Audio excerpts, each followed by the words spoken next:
What is up, everybody? Harry here from Pharmaquatics. Here you'll get tips, reviews, research-based best practices for all of you casual keepers out there. Today I have a fun topic that we're going to be talking about that might be relevant to some of you guys. In this video, I'm going to be talking about 20 items that I think are going to be relevant to anyone that's looking to bring an aquarium along with them on campus. So make sure you stick through the entire video. I'm going to be bucketing those 20 items into two general categories. One is going to be more of the essential items that you should definitely bring along with you. And two will be those good to haves, or those items that will make your life a little easier as you care for these fish on campus. So cue that intro.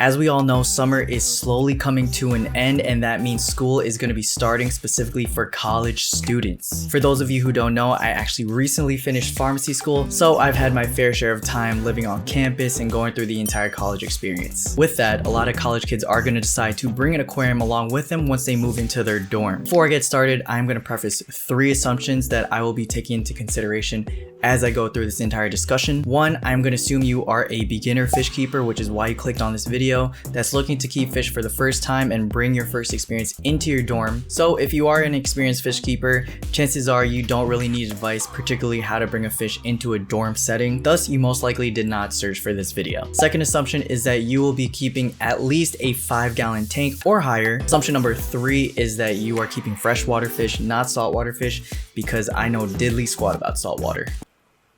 All of the items that I will be talking about today, they will be linked down in the description. Those will be affiliate links. If you decide to use them, they will help out the channel tremendously, but you don't necessarily have to use them. I'm just grateful that you guys are watching these videos. So item number 1 is getting your tank. I, for one, recommend the MarineLand 5-gallon portrait tank. People probably think I'm sponsored at this point by that tank, but the only reason why I'm suggesting that tank is because I have long-term knowledge of it. I know the ins and outs, and I already have a bunch of videos on that tank back there, which is the MarineLand 5-gallon portrait tank.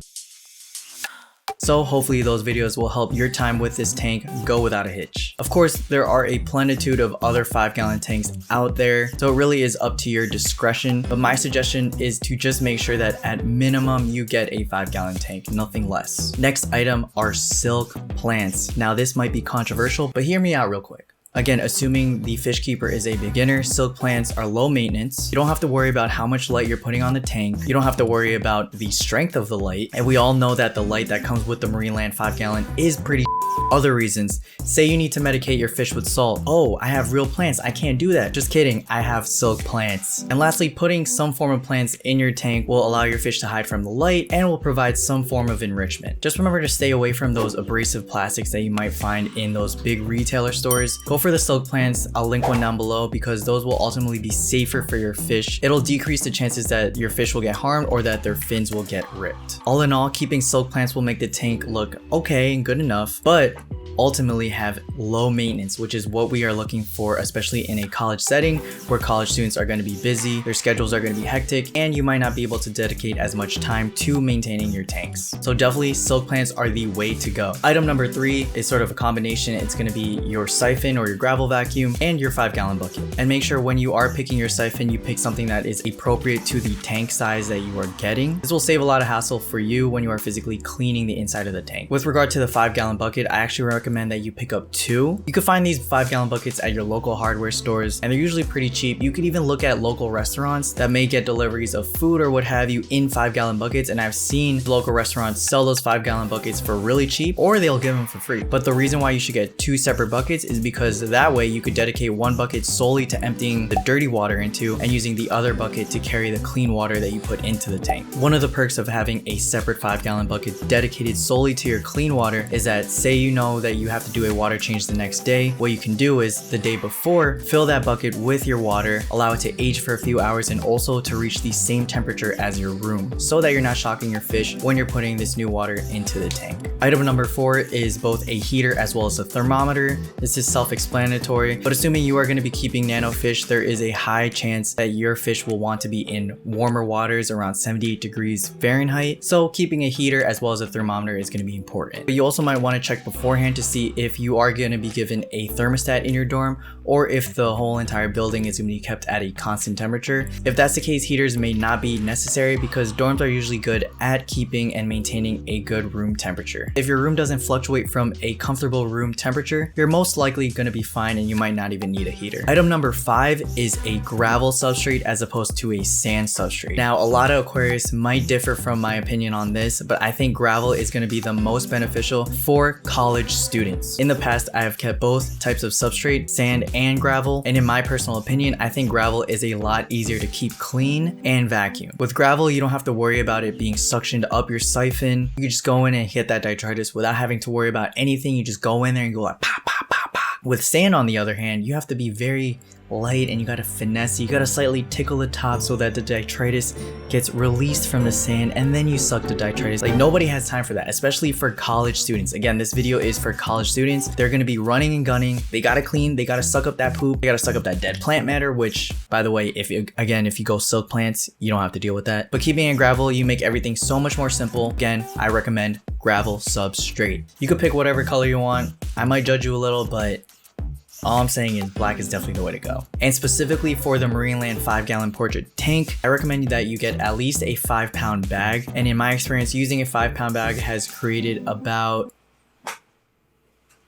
I'd say 2 to 3 inches, which I think is more than enough, especially for that tank over there. Though if you really do want to use sand, I did hear from Girl Talks Fish that if you get the sand made specifically from Petco, that sand has a granule size that's a little heavy and a lot bigger than your normal sand and is thus less likely to be sucked up by the siphon. So next up is your water conditioner. And you may be thinking, Harry, aren't all water conditioners the same? Does it really matter? No, my friend, not all water conditioners are the same. I personally recommend that you get Chem Prime because it does a lot of other things in addition to dechlorinating your water. I honestly think this should be standard across all water conditioners, but you get what you pay for. If you go for the cheap water conditioner, it may not do what Chem Prime can do. Specifically with Chem Prime, not only does it dechlorinate the water, it also removes the chloramines, which are just as toxic for the fish. It also can detoxify your ammonia, nitrite, as well as your nitrates for 48 full hours from the time that you pour it into your water.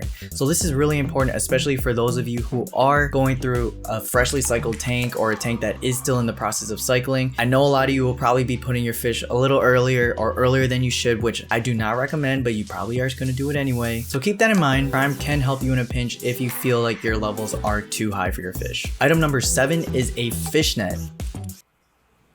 Yeah, just get a fishnet. Some people are actually particular about the type of nets that they have, especially if you have an expensive betta fish where you don't want the fins to get injured or damaged, then of course go for one of those softer nets. Next is your food. I recommend that you go for a high quality fish flake or a high quality pellet. I personally recommend Cobalt Aquatics or Extreme.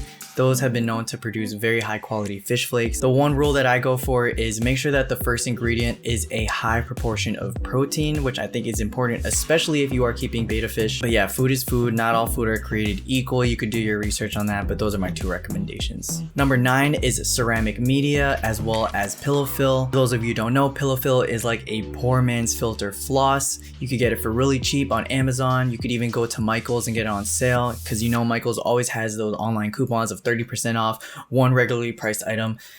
You could do that too. But if you want to support the channel, use the link down in the description. But having extra ceramic media and pillow fill are going to be really important, especially if you're going to be getting the MarineLand 5-gallon tank. Check my video on some of the modifications and hacks that are important for that particular tank. These 2 items are going to be important in making sure that your filtration system is fortified enough for the livestock that you decide to put in this tank. And lastly, item number 10 is bacteria in a bottle or some form of bacteria that will hasten your cycling process. There are a lot of different camps of thought on whether or not these bottles actually do instantly cycle your tank. Coming from my perspective and the point of this video, it can't hurt, so why not? The best I can do is let you guys know that the proper way is to cycle your tank for ideally months on months before you add fish into the tank. But a lot of people are inevitably gonna go into their dorms, buy their fish tanks, and instantly want to put fish in. Just get this bacteria starter to make sure that there is some kind of form of bacteria that's helping that nitrogen cycle process through. Another alternative is that if you have a friend